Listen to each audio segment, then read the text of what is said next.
Welcome to part 2 of exploring Vodun in the Benin Republic. This place I went to next, oh my god, it completely shifted the way I think about spirituality, and how it made me feel is completely indescribable. So I went to the Black River, or to the River No. I know I've butchered that and I'm so sorry. But basically we traveled to Porto Novo. Porto Novo is a Portuguese name as Benin was colonized by both French and Portuguese. I remember pulling up in the car and seeing this river for the first time, and it completely took my breath away. I have never seen anything so beautiful in my entire life. I've never seen anything so magical in my entire life. As you look at the river, it is completely black and it is like a mirror. You could even see like the clouds reflected in the mirror. It was so beautiful. As you can see here, it's just absolutely mind-blowing. What's really interesting is that this water isn't dirty. It is fresh and it is clean, because as you put your hand in the water, it is just clear. It's just clear.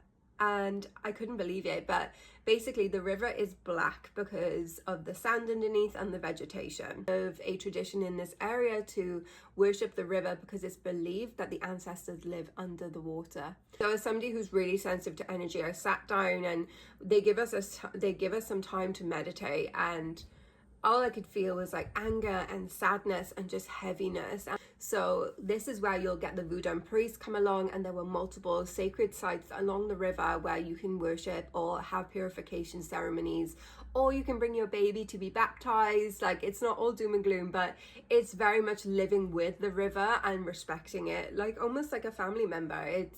It was a really beautiful thing to witness. And what makes this river even more special is that these waterways were used during slavery time. So people would actually use the Black River to escape slave masters that were trying to capture them. So this river is not only a place of spiritual worship, it was actually a really good source of survival. As we progressed along the river, we eventually arrived at a really small village. And in this village, they were making very strong alcohol, as you can see here. And there also people were weaving baskets. I met a basket weaver and she had 5 children, and she was just so beautiful, such a beautiful person. And in this village, it was so important for them to work alongside the river. And what struck me was that Vodun is just everyday life here. You know, it's kind of reaffirming what I learned yesterday, that yeah, it's a woven thing into life here. I particularly enjoyed seeing the shrines. So there would be shrines outside in the community, but also outside individual people's houses. You would see Legba everywhere. Legba is the spirit of fertility, crossroads protection. So you'd see Legba everywhere. And within the village, they had this place called the ancestor house. And basically when somebody passes away in the village, they call the spirit into the ancestor house, and this is where they continue to worship them. Ancestor reverence is a huge part of Vodun culture.